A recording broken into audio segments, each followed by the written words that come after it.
आपका हमारी वीडियो में स्वागत है। आज हम आपको एक इम्पोर्टेंट मामला बता रहे हैं जो कि हिंडनबर्ग का रिपोर्ट आया। ये एक अमेरिकी कंपनी का है और इसमें अडानी का नाम भी आया और सेबी के चेयरमैन माधवी का भी नाम आया हुआ है।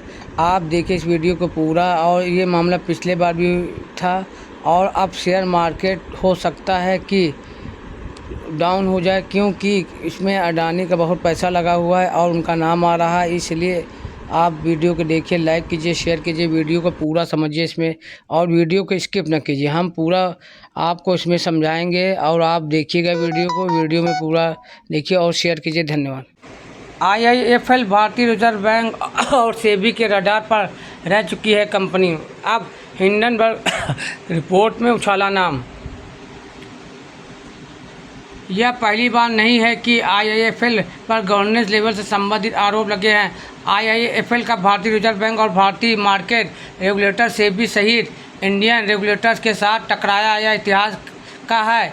इसका कारोबार ब्रेकिंग निवेश, ब्रेकिंग नीति मार्किंग, फाइनेंशियल कंपनी और वेल्थ मैनेजमेंट सहित अन्य क्षेत्र में फैला हुआ है।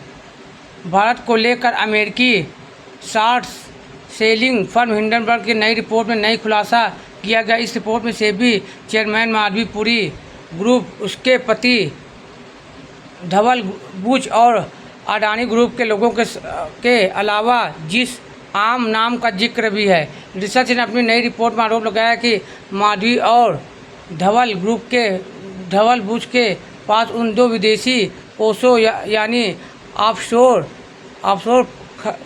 फंड्स में हिस्सेदारी है, जिसका इस्तेमाल करके अडानी समूह में कथित रूप से पैसे की हेराफेरी की गई रही थी। हिंडनबर्ग का कथन है कि बुच और उनके पति ने बरमूडा और मॉरिशस में अस्पष्ट विदेशी कोषों में अघोषित निवेश किया था। ये यही कोष है जिनका कथित तौर पर गौतम अडानी के बड़े भाई विनोद अडानी ने पैसों को हेराफेरी करने और समूह की कंपनियों को शेयरों की कीमत बढ़ाने के लिए इस्तेमाल किया था। जर्मन के सबसे बड़े स्कैंडल से हुआ IIFL का नाम। हिंडनबर्ग रिसर्च ने अपनी रिपोर्ट में आरोप लगाया कि IIFL का ऐसे फंड स्ट्रक्चर स्थापित करने का इतिहास रहा है। अतीत में इसका नाम जर्मनी के सबसे बड़े फ्रॉड केस वायरकार्ड स्कैंडल के साथ जुड़ा रहा। वायरकार्ड स्कैंडल या भ्रष्ट बिजनेस प्रैक्टिस और धोखाधड़ी पूर्ण वित्तीय पूर्ण है कारण जर्मनी की पेमेंट प्रोसेसेस और फाइनेंशियल सर्विस प्रोप्राइटर वायरकार्ड दिवालिया हो गई है। हिंडनबर्ग के मुताबिक ब्रिटेन की अदालतों में एक मुकदमे के अनुसार IIFL वेल्थ पर आरोप है कि उसने मॉरिशस फंड स्ट्रक्चर का इस्तेमाल करके वायरकार्ड में से जुड़े अधिग्रहण सौदों में धोखाधड़ी की है। RBI और सेबी के साथ भी हो चुका है टकराव। IIFL एक डाइवर्सिफाइड फाइनेंशियल सर्विस कंपनी है। इसका कारोबार ब्रेकिंग निवेश, ब्रेकिंग NBFC और हेल्थ मैनेजमेंट सहित अन्य क्षेत्रों में फैला हुआ। यह पहली बार नहीं हुआ। IIFL पर गवर्नेंस लेवल से रिजर्व बैंक और भारतीय मार्केट रेगुलेटर सेबी सहित रेगुलेटर के साथ टकराव का इतिहास रहा है। हाल ही में RBI और सेबी दोनों बैंकिंग और कैपिटल मार्केट रेगुलेटर की ओर से स्थापित रेगुलेटरी फ्रेमवर्क के उल्लंघन के लिए IIFL को फटकार लगाई थी। मार्च 2024 में RBI ने IIFL फाइनेंस कंपनी के गोल्ड लोन पोर्टफोलियो में सुपरवाइजरी चिंताओं का उल्लंघन करते हुए तत्काल प्रभाव से गोल्ड लोन मंजूर करने का डिसबर्स करने के रोक दिया था। IIFL फाइनेंसिंग के मामले में केंद्रीय बैंक ने कहा था कि RBI ने अपने कंपनी का इंस्पेक्शन किया था। कंपनी के गोल्ड लोन पोर्टफोलियो में कुछ मटेरियल सुपरवाइजरी चिंताएं सामने आई थी।